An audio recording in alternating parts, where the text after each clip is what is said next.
Making headlines, Maldives strongly condemns the deadly attack in Kabul.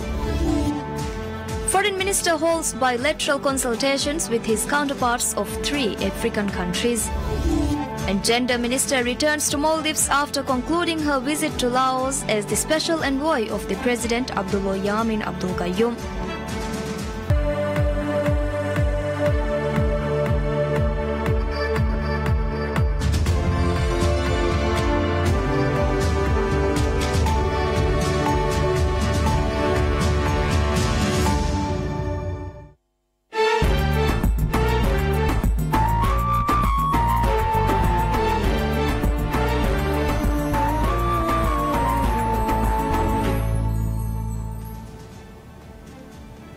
Bismillahirrahmanirrahim. Assalamu alaikum, and Nasma Abdul Hassan, and this is PSM News.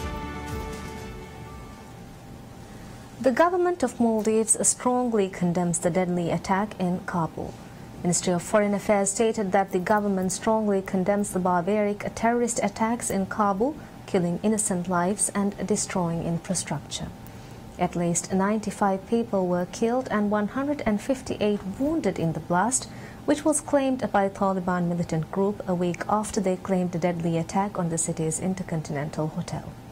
It was the worst attack seen in the Afghan capital since a truck bomb near the German embassy killed 150 people in May 2017.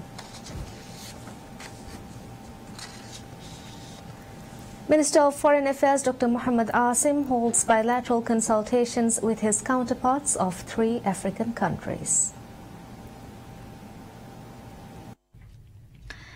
Minister of Foreign Affairs Dr. Mohammed Asim arrived in Addis Ababa, Ethiopia to attend the opening ceremony of the 30th Summit of the African Union.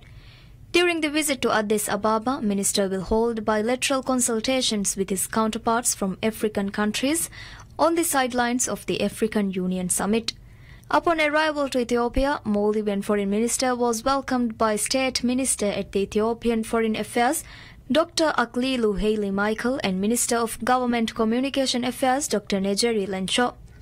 On the sidelines of the 30th Summit of the African Union, Foreign Minister Asim met with the Foreign Minister of Tunisia, Khimais Jinawi, and discussed ways to strengthen future cooperation in areas of mutual interest and cooperation in multilateral fora, including at the United Nations. Foreign Minister Asim also met the Foreign Minister of Libya, Mohammed Taha Siala, and discussed bilateral cooperation in areas of mutual interest, such as education and cooperation in multilateral fora, including at the United Nations. Moreover, Minister met the Foreign Minister of Malawi, Emmanuel Fabiano, exchanged views on further strengthening bilateral cooperation, especially in the context of addressing similar development challenges faced by small countries. Minister of Gender and Family Zenisha Shahid Zaki returns to Maldives after concluding her visit to Laos as the special envoy of President Abdullah Yamin Abdul Qayyum.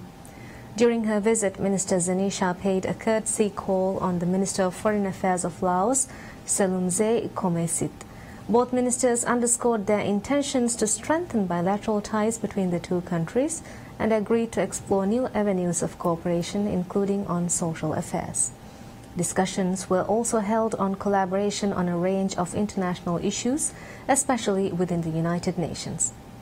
Minister Zenisha met with cabinet ministers of Laos during her visit and discussed mutual cooperations on concerns.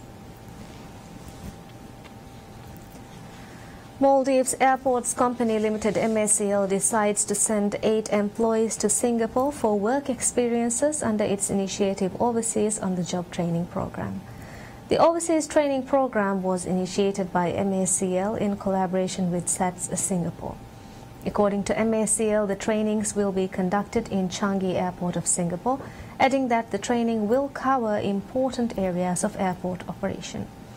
At the ceremony held to inaugurate the Overseas on the Job Training Program for MACL talents in collaboration with SATS Singapore, held in HIH, Managing Director of MACL Adil Musa highlighted the importance of further developing human resources to meet the standards of services with the expansion of the Velana International Airport VIA project.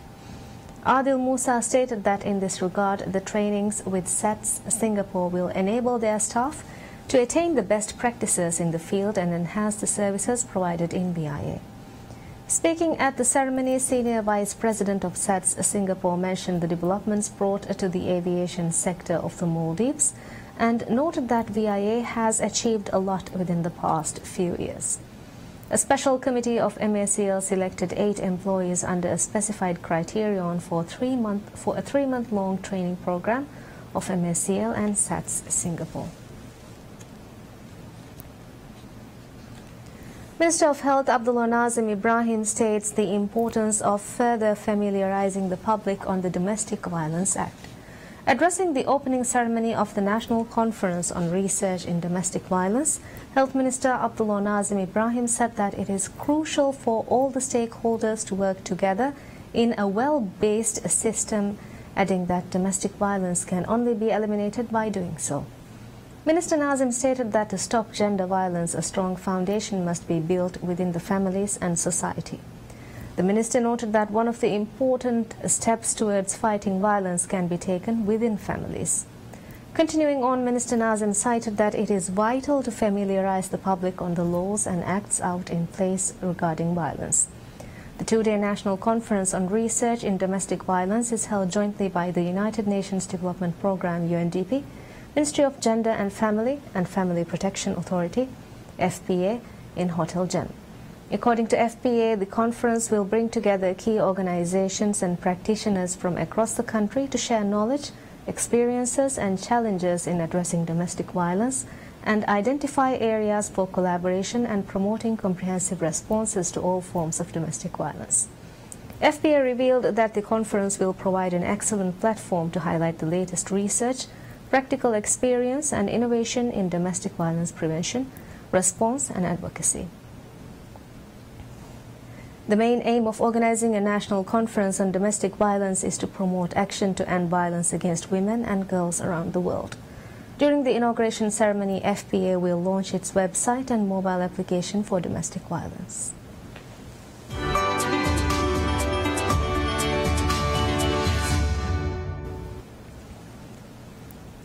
Maldives Association of Travel Agents ATA showcases Maldives in the New York Times Travel Show 2018. The New York Times Travel Show 2018, held in New York City from January 26th to 28th, was a gateway to the U.S. travel market and the most coveted consumer demographic. ATA revealed that the main aim of participating in New York Travel Show is to further promote Maldives as a tourist destination. ATA noted the support of the government towards the show, highlighting that the ambassador of the Maldives to the United States of America, Ali Nasir Muhammad, visited and met with officials participating from Maldives. The travel show has grown in many ways over the past 15 years as destinations, cruise liners and tourism organizations from around the world have participated in North America's #1 travel trade and consumer show. Over 170 countries are represented in the show, and over 500 companies are exhibiting in the 2018 show. Founded in 2014 by a highly experienced and ambitious group of travel agents, ATA represents the interests of travel agents and tour operators in the Maldives.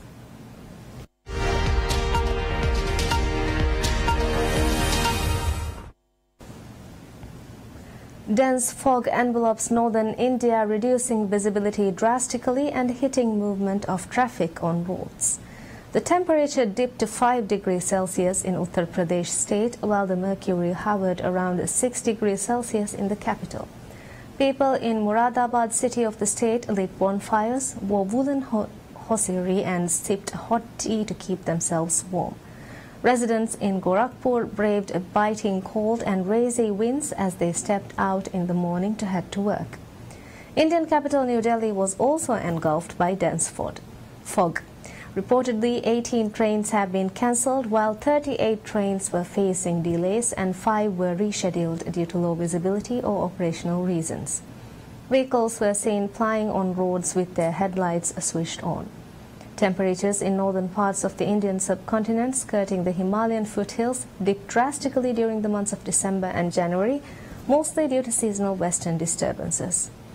South Asia's winters are not as cold as other regions such as North America, but the millions of poor here are hit harder because they live in the open and do not have enough warm clothes. Kabul reacts in despair and fear on a day after a suicide bomb in the center of the city killed and wounded more than 250 people in the worst attack seen in the Afghan capital in months. With security officials warning that more attacks were possible after an ambulance packed with explosives blew up in a crowded city street on Saturday, there was a mix of helpless anger at the seemingly endless wave of attacks.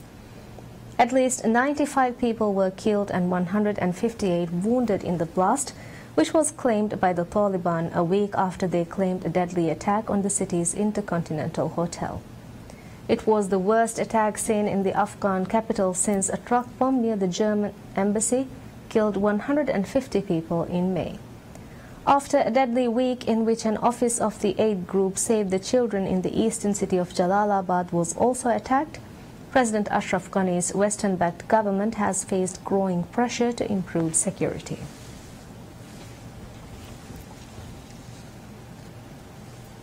China and Japan have long sparred over their painful history, with Beijing frequently accusing Tokyo of not properly atoning for Japan's invasion of China before and during the war. Ties between China and Japan, the world's second and third largest economies, have also been plagued by a long-running territorial dispute over a cluster of East China Sea islets and suspicion in China about efforts by Japanese Prime Minister Shinzo Abe to amend Japan's pacifist constitution. However, the two countries have sought to improve ties, and Abe and Chinese President Xi Jinping met in November on the sidelines of a regional summit in Vietnam. Chinese Foreign Minister Wang Yi told Japanese Foreign Minister Taro Kono that his trip to Beijing, coming so early in the year, showed Japan's strong wish to improve relations, and China approves of this as better ties are in both nations' interests. However, Wang Yi said while there has been positive progress, there are also many disturbances and obstacles, while also noting comments from Abe on wanting to improve relations. Wang said in comments made in front of reporters that China-Japan ties always sail against the current, either forging ahead or drifting backward, and that he hopes that Japanese side will neither relax in its efforts nor fall back and turn the spoken statements into concrete actions. Kono said that the two countries shared a major responsibility in safeguarding the stability and prosperity of Asia and the world at large. Kono stated that not only do both countries need to manage bilateral relations, but also need to work together to deal with issues facing the entire globe, in particular the issue of North Korea, which is the matter at hand for international society as a whole. Japan has repeatedly pressed China to do more to help rein in North Korea's missile and nuclear programs. China says it is committed to enforcing UN sanctions, but that all parties need to do more to reduce tensions and restart talks.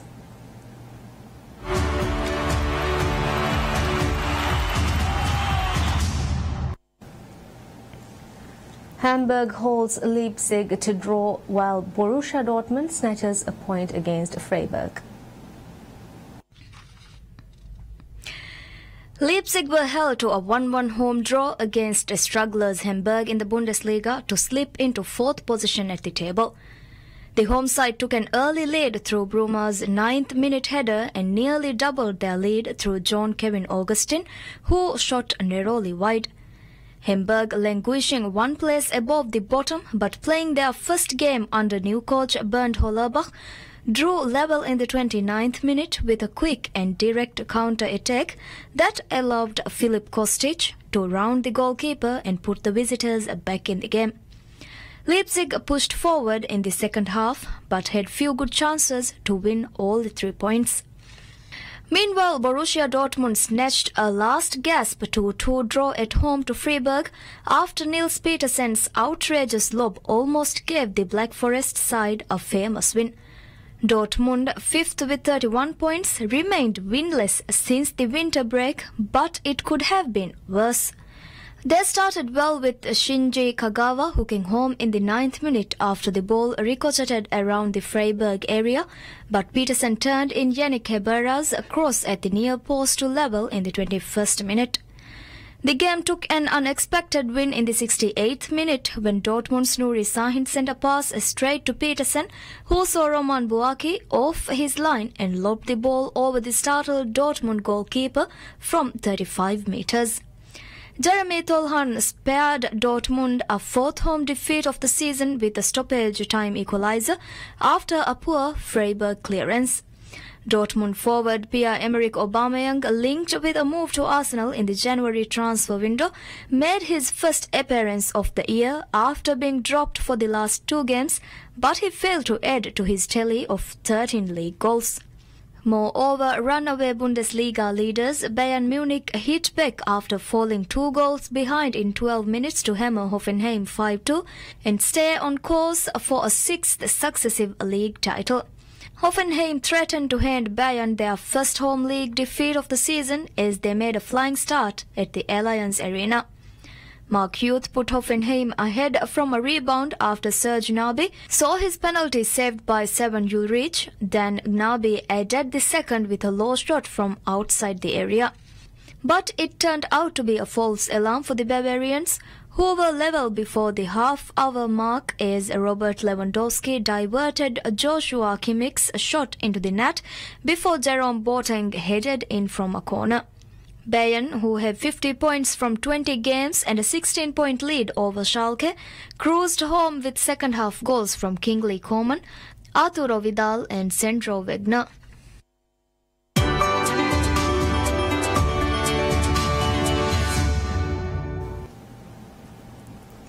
In a studio in New York's Brooklyn Dumbo neighborhood, painter Eric Lopresti is hard at work creating landscapes that are often not seen in popular artwork.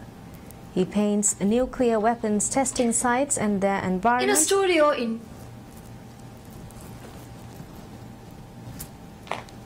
In a studio in New York's Brooklyn Dumbo neighborhood, painter Eric Lopresti is hard at work creating landscapes that are often not seen in artwork.